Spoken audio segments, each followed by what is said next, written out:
बिस्मिल्लाहिर्रहमानिर्रहीम। बेस होने की एक सबसे बड़ी वजह यह भी है कि अल्लाह ने हमें जो किरदार सौंपा है ना, जो किरदार अल्लाह ने हमें दिया है, हम उस किरदार में डंडी मार रहे हैं। मिसाल के तौर पे मुझे एक बाप का किरदार है तो वो मैं बाप का किरदार सही तरीके से निभा नहीं रहा।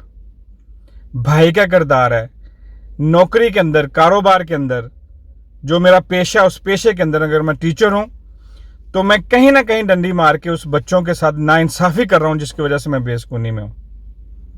मैं अगर क्लर्क हूं तो उस क्लर्क में कहीं ना कहीं मैं डंडी मार रहा हूं, जिसकी वजह से मैं बेसकूनी में हूं।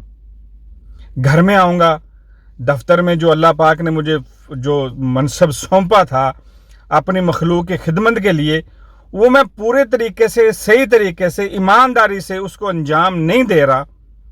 तो मैं घर आऊंगा, मुझे बच्चों से भी टेंशन मिलेगी, मुझे बीवी से भी टेंशन मिलेगी, माँ बाप से भी टेंशन मिलेगी, बहन भाइयों से भी टेंशन मिलेगी, दोस्तों से भी टेंशन मिलेगी। और मुझे पता नहीं चल रहा होगा, मैं यही सोच में होऊंगा कि यार वजह क्या है, मैं परेशान क्यों, मेरे ज़हन में परेशानी, मुझे वजह मालूम हो नहीं रही होगी। तो बैठ के सोचिएगा ज़रूर कि किस गरीब की आपने ऑफिस के अंदर फाइल दबाई है, किस गरीब के हक की ना तलफी किया आपने, किस गरीब की इज्जत नफ्स को मजरूह किया आपने, किसके साथ ज्यादती की है आपने, किससे आपने नाजायज पैसे रिश्वत ली है, किसका हक खाया है। जब तक उसको आप उससे और उस शख्स से उस जो उसका मुर्तकब हुआ है उससे या अल्लाह से आप माफ़ी नहीं मांगेंगे, आपको सुकून किसी सूरत में नहीं मिल सकता। तो मेरे भाइयों, ज़रूरी है कि हम अपना किरदार जो अल्लाह ने हमें सौंपा है, वो जो ज़िंदगी है हमारी अल्लाह ने हमें दी है, उस किरदार में रहकर अगर हम उसका हक सही तरीके से इस्तेमाल करेंगे तो फिर देखें सुकून और रहमत की नज़ूल जो है वो किस तरह हम पे बरसती हैं, अल्लाह की रहमतें हम पर किस तरह बरसती हैं, अल्लाह के इनामात हम पर किस तरह बरसते हैं, और इज़्ज़तें हमें अल्लाह पाक किस तरह नवाजते हैं, हमें पता ही नहीं चलेगा। लेकिन हमें अपना जो है वो किरदार वो सही करना होगा।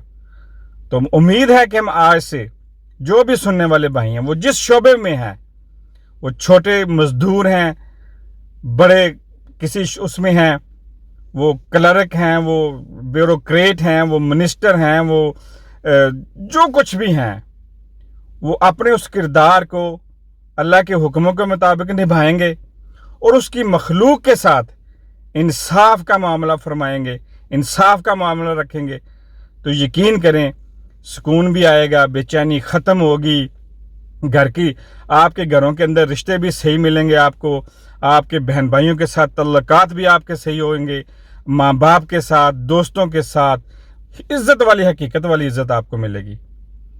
वो इज़्ज़त नहीं मिलेगी जो सिर्फ ओहदों के साथ, और जब ओहदा ख़त्म हुआ तो फिर इज़्ज़त भी साथ ख़त्म, पूछता नहीं है। वो पंजाबी में कहते हैं ना, चौधरी दी मर गई कुत्ती ते सारा वो बस्ती नहीं सुत्ती, कोई इस तरह करके। तो हकीकत बात यही है कि असली इज़्ज़त जो है अल्लाह पाक उनको देता है, दिलों में जो इज़्ज़त वही है जो दिलों में हो, उनको मिलती है जो अल्लाह की मखलूक के साथ इंसाफ वाला मामला रखते हैं। ये ज़िंदगी थोड़ी है, ये ओहदे, ये नौकरियां, ये किरदार भी थोड़े हैं। अपनी औलाद के साथ इंसाफ करें, एज बाप, भाई की हैसियत से बहनों के साथ इंसाफ करें, वालदैन की खिदमत करें, उनकी फरमाबरदारी करें, और दोस्तों का, हमसायों का, अपने जहां आप काम कर रहे हैं उनके साथ सही वाला मामला करेंगे तो अल्लाह की मदद आपके साथ होगी। फिर आपको वो सारे इनाम मिलेंगे जो अल्लाह पाक ने हमसे वादा किया हुआ है। उम्मीद है कि मेरी बात आप तक पहुंच चुकी होगी। अल्लाह पाक मेरा और आपका और हम सब का हामी नासर हो। अल्लाह हाफिज़।